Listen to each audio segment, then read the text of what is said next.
Yogi Bear is his name. Call him Yogi. He's the one and the same. He's the toast of the town. He's the lovable clown. That's Yogi's claim to fame.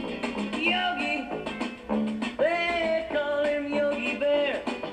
Yogi, he ought to be a bear. He's no stranger to danger, but a headache to the ranger, and always in the ranger's head. Yogi, he's the pride of the flock. Yogi, his life is just a lark. When you dial your TV, it's Yogi Bear you want to see. Yogi of Jellystone Park. Yogi, he's so clever and so quick.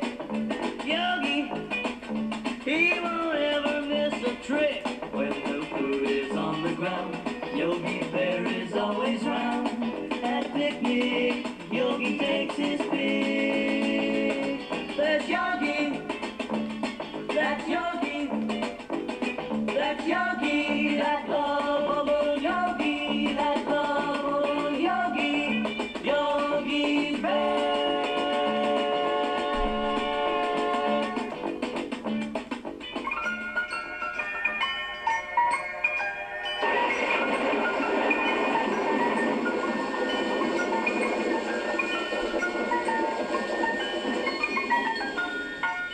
Okay, Boo Boo, it's getting late. Late? What time is it, Yogi? It's about 2 days past October, and time all us good bears went into hibernation for the winter. But Yogi, I want to stay up late and watch the Flintstones on the Late Late Show. That's what you said in September, Boo Boo. But how many times I gotta tell you that if you want to grow up to be a big, healthy bear like old Yogi, you gotta get your sleep.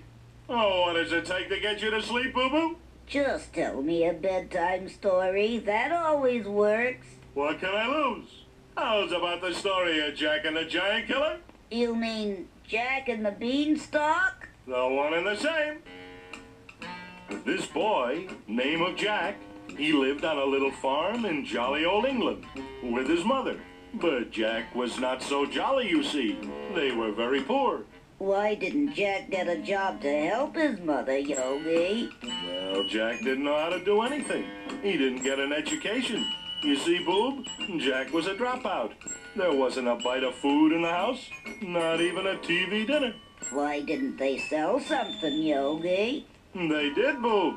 Jack sold his hi-fi, his collection of Beatle records, his skateboard, everything. All they had left was a cow. Why didn't they milk the cow, Yogi? They did for a while, but they didn't have any feed for the cow. So the cow figured if they're not going to feed me, then I'm not going to feed them. And she didn't. Finally, Jack's mother got so desperate, she called to her son. Jack, She called. fetch Brownie. You see, it was a brown cow. Then Jack's mother explained that they had to get a few dollars. Some way. Oh no, brown cow, quipped Jack. Right, Said his mother. it's all we got left. Take the cow to town and sell him, her, for as much as you can get. Well, Jack wasn't too bright, but he did as his mother told him. He took the cow to town. But on the way, he met a smooth-talking sort of fellow who says, Good morning, lad. Where are you going with that lovely bovine creature? What bovine creature? Asked Jack. All I got is a cow. Well, the stranger, seeing Jack wasn't too sharp, decided to cheat him out of his cow. How much do you want for that cow, lad? Asked the city slicker. Oh, I'll take $100, sir. $10 down and $10 a month at 6% interest, I'll give you something worth more than money. said the stranger. Like what? Said Jack. Like this handful of beans. Offered the stranger. Oh, no, you don't, quipped Jack. You're not gonna unswaggle me into selling you our holy cow for a few beans. What do you think I am? Stupid?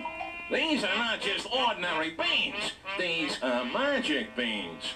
In that case, I'll take him, said Jack.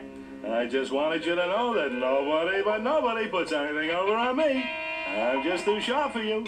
Okay, okay, Said the stranger. you drive a hard bargain, but it's a deal. Here's your handful of beans, and I'll take the cow. Come on, Brownie. Well, Boo Boo, when Jack got home that night, his mother met him at the door. Well, Jackson, where's the money? Well, alibis the boy, I didn't exactly get any money, but I got something better than money. Better than money? Here's the mother. Oh, boy, I've got to sit down and talk to this boy one of these days. But, Mommy, said Jack, look, the nice man gave me a handful of beans. Beans? Screamed Mom. That does it. Tomorrow you're going back to school. But, Mom, explained Jack, these aren't just plain ordinary beans. They're magic beans. I'll bet. Quipped Mom. So what are you going to do with a handful of beans? They won't even grow on this farm. With that, the poor angry mother grabbed a handful of beans and threw them out the window. Poor Jack. That night, he went to bed hungry as usual.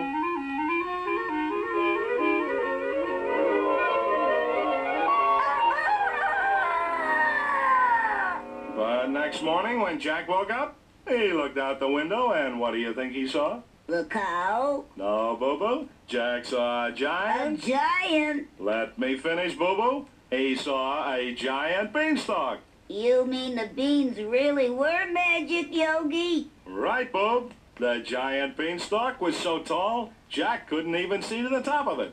So Jack, being nosy, started to climb the big beanstalk to see how tall it was. Up, and up he went, but still he didn't reach the top. Well, after about an hour of climbing, Jack reached the top. And what do you think he saw up there? The cow? No, Boo Boo. Jack saw a fantastic island in the sky, a strange, mysterious land, and he started walking along the road till he saw a huge castle. Then Jack started toward the castle, but right in front of the castle, Jack met a beautiful fairy princess. Where are you going, lad? Said the fairy princess. I'm going up to that big castle to see who lives there, answered Jack. I wouldn't if I were you. Said the fairy princess. You see, that's the castle of the one-eyed giant. One-eyed giant, gasped Jack. So what about the one-eyed giant, Yogi? Well, the fairy princess told Jack that after the brave knight and his family were gone, a huge one-eyed giant moved into the castle. And that isn't all. The giant took over the brave knight's most valuable possessions. His gold, his singing harp, and his magic hen. Be careful! Said the fairy. That one-eyed giant is dangerous. But Jack didn't hear the warning. He had decided to go find the magic hen and magic harp and return them to their rightful owner. Walking up to the big castle gate, Jack rang the bell. But when nobody answered, Jack sneaked under the bottom of the huge castle door. Fee, fi, fo, fum. I smell the blood of an Englishman. Uh-oh, thought Jack. It's him. It's the one-eyed giant. I'd better cut out. But suddenly, Jack hid in the closet. And who do you think came walking into the room? The cow? No, Boo Boo. The one-eyed type giant. Peeking out, Jack saw a very strange sight. He watched as the one-eyed giant brought a little white hen to the table. Little hen so brave and bold, lay the one-eyed giant some gold. And then, right in front of Jack's eyes,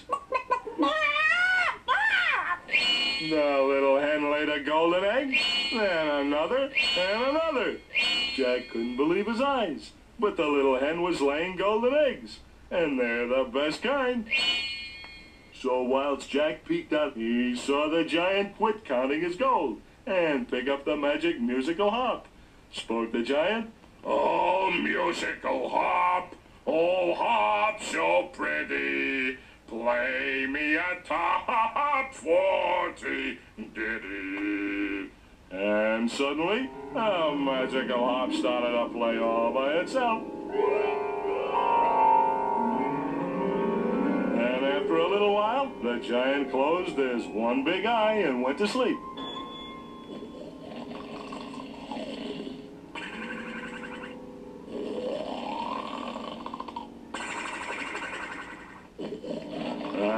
Jack's chance to escape. Fearful of waking the sleeping giant, Jack tippy-toed over and picked up the magic harp. Then when he grabbed the magic hen, it started squawking like it had its tail caught in an electric fan.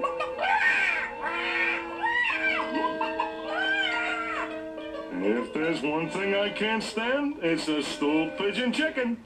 The noise woke up you-know-who. Fee, fi, fo, fum, I smell the blood of an Englishman. Be he thin or be he fat, I'm gonna find out where he's at. But at that moment, the one-eyed giant spotted poor little Jack with a harp under one arm and a blabbermouth chicken under the other. Jack was so scared, he froze in his tracks, and the giant started after him.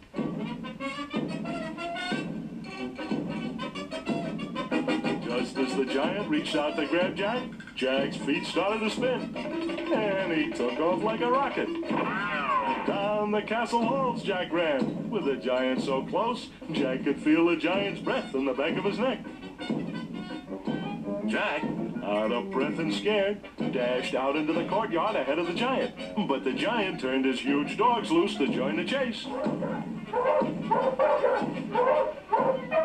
Did the dogs catch Jack, Yogi? I don't know, Boo Boo. I haven't finished the story yet. Let's find out. Well, with the dogs yapping at Jack's heels, he just barely got to the top of the beanstalk ahead of the giant. Down Jack scrambled. Down, down, down climbed Jack, and it wasn't easy, with that magic harp under one arm and magic hen under the other, not to mention the big double-jointed giant right behind him. But finally, Jack reached the bottom of the beanstalk and home. He dashed into the house where his mother had been waiting for him. Jack, She said, where on earth have you been? "Well, I haven't exactly been on the earth," answered Jack. And what's with that chicken under one arm and that 10-string guitar under the other? Asked his mom, somewhat puzzled. "Well," says Jack, "it's kind of hard to explain. You see, there was this big old castle." Like which old castle? Asked Mom. "Like the castle where the one-eyed giant lived," explained Jack. Like what one-eyed giant? Asked Jack's mother, still a little puzzled. "Like the one-eyed giant that I hear coming down the beanstalk," said Jack. Fee, fi, fo, fum, I smell the blood of an Englishman. Be he thin or be he fat, I'll smack him with this baseball bat. "Quick, Mom, where's the axe?" Right where you left it, said Mom sarcastically. in the icebox. Anywho, just before the one-eyed giant got almost to the ground, Jack started chopping down the beanstalk. Then Jack yelled, "Timber!" And the big old hairy giant fell flat on his pocket. Splat! And what happened to the magic hen and the magic harp, Yogi? Well, it's too bad about the magic hen, Boo Boo. You see, when Jack got back from chopping down that big old beanstalk, he was tired and hungry. And when he walked into the house, his mom said, I knew you'd be hungry after all that work, Jack, so I fixed you a quick supper. "Crazy," said Jack. "What's to eat?" We got your favorite dish, chicken and dumplings. "Wild," said Jack. "But where did you get a chicken, Ma?" What do you mean, where did I get a chicken? You just brought a big old chicken home with you, don't you remember? "Oh, no," exclaimed Jack. "Not my magic hen."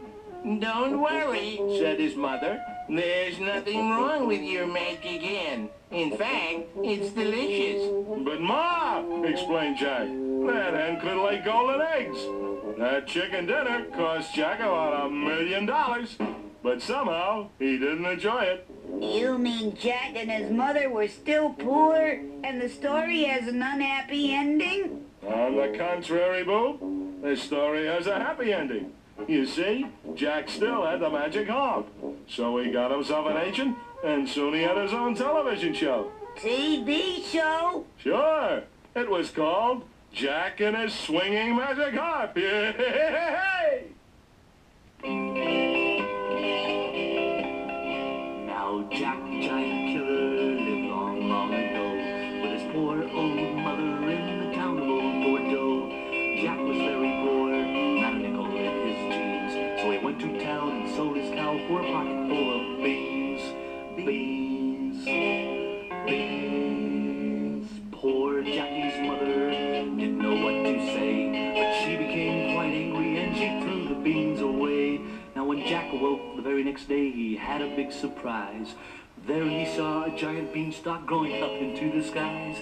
Up the giant beanstalk Jack climbed to a strange, fantastic land. And when he met a giant there, Jack turned for home and ran. Jack slid down the big beanstalk with a giant gaining fast. But Jack reached Earth in time. He was safe back home at last.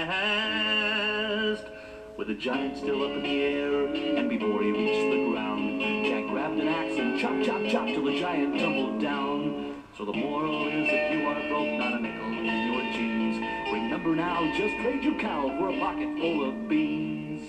Beans.